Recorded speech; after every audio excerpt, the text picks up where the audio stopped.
വയനാട് ഉരുൾപൊട്ടലിൽ ഒലിച്ചുപോയത് 3 വാർഡുകൾ മാത്രമെന്ന് ബിജെപി നേതാവ് വി മുരളീധരൻ. ഒരു നാടാകെ ഒലിച്ചുപോയെന്ന വ്യാഖ്യാനം ശരിയല്ല. വൈകാരികമായി സംസാരിക്കുന്നതിൽ അർത്ഥമില്ല എന്നും മുൻ കേന്ദ്രമന്ത്രി പറഞ്ഞു. പോയിട്ടുണ്ടോ വയനാട്ടിൽ? പോയിട്ടുണ്ടോ? അല്ലല്ല, സ്ഥലത്ത് പോയിട്ടുണ്ടോ? ഒരു പഞ്ചായത്തിലെ 3 വാർഡ്. അല്ല, അങ്ങനെയല്ല. നാട് മുഴുവൻ ഒലിച്ചുപോയി എന്നൊന്നും പറയരുത്. ഒരു പഞ്ചായത്തിലെ ശരിയാണ്. നാട് മുഴുവൻ എന്നുള്ള വാക്കിനോട് തന്നെ എൻ്റെ ഇത്. ആയിക്കോട്ടെ. അല്ലല്ല, നിസ്സാരമല്ലല്ലോ. അതുകൊണ്ടല്ലേ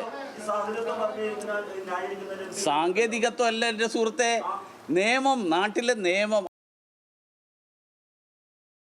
മലയാളികളെ കളിയാക്കുന്ന പരാമർശമെന്ന് CPIM നേതാവ് CK ശശീന്ദ്രൻ. പ്രസ്താവന ദുരന്തബാധിതരെ അപമാനിക്കുന്നത്.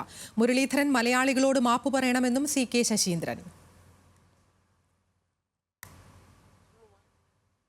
മുരളീധരൻ അങ്ങനെ പറയുകയാണെങ്കിൽ എന്തിനാണ് ഇന്ത്യയുടെ പ്രധാനമന്ത്രി വയനാട് സന്ദർശിച്ചെന്ന് വ്യക്തമാക്കാൻ മുരളീധരൻ തയ്യാറാകണം. മുരളീധരന്റെ പ്രസ്താവന അങ്ങേയറ്റം ബാലിശവും ജാള്യത നിറഞ്ഞതും ഉത്തരം കിട്ടാത്തപ്പോൾ അട്ടഹാസം എന്ന് പറയുന്ന പോലെ ഒരു ജനതയെ ആകെ കളിയാക്കുന്നതുമാണ്.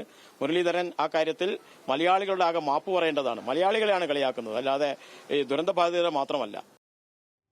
വി മുരളീധരന്റെ പ്രസ്താവന മരിച്ചവരെയും ദുരന്തബാധിതരെയും അപമാനിക്കുന്നതാണെന്ന് T സിദ്ദീഖ് MLA. ദുരന്തത്തിന്റെ ആഘാതത്തെ നിസാരവത്കരിക്കുന്നു. വി മുരളീധരൻ മാപ്പു പറയണമെന്നും T സിദ്ദീഖ്. BJPയുടെ തനി നിറം എന്താണെന്ന് ഒരിക്കൽ കൂടെ ശ്രീ വി മുരളീധരന്റെ സ്റ്റേറ്റ്മെന്റിലൂടെ പുറത്തു വന്നിരിക്കുക. 3 വാർഡിൽ മാത്രമല്ല ഇത് പറ്റിയിട്ടുള്ളൂ, വയനാടിന് മൊത്തം ഇത് പറ്റിയിട്ടുണ്ടോ എന്ന് ചോദിച്ചാൽ അതിനർത്ഥം ഈ ദുരന്തത്തെ നിസ്സാരവൽക്കരിക്കുകയാണ്. ദുരന്തബാധിത മേഖലയിൽ സഹായം ചെയ്യുകയുമില്ല, അവരെ അപമാനിക്കുകയും ചെയ്യുക എന്ന് പറഞ്ഞാൽ അത് ക്രൂരമാണ്. ആ സ്റ്റേറ്റ്മെന്റിൽ കടുത്ത പ്രതിഷേധം രേഖപ്പെടുത്തുക.